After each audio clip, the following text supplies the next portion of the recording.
ভাইটি কোৱাচোন দাদা হেৰি মানে আলু লাগিছিল আলু মানে কি হ'ল ঘৰলৈ মানে আলহীও আহিছে তাৰপৰা আলু শেষ হৈ থাকিলে এনে মানে দোকানৰ পৰা অনাৰ পিছত প্ৰথমে আহি মই আপোনাকে দি থৈ যাম আৰে ভাইটি এইবোৰ চিন্তা নকৰিবাচোন দুটা আলু কথাহে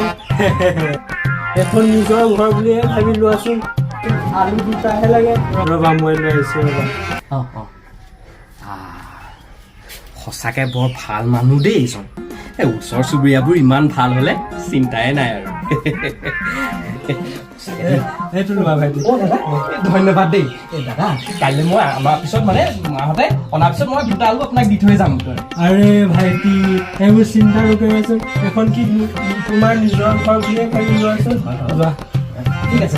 আহিছোঁ দেই ধন্যবাদ ঠিক আছে বৰ ভাল মানুহ দেই ওচৰ চুবুৰীয়া ইমান ভাল হ'লে চিন্তাই নাই আলু পাই গ'লো এতিয়া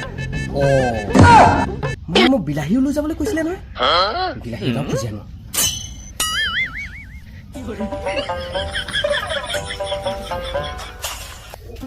দাদা কল্পৰ দুটা আলু বাকী আছে চালা তাৰ পৰা আমিটোৰ পৰা ল'ব লাগিব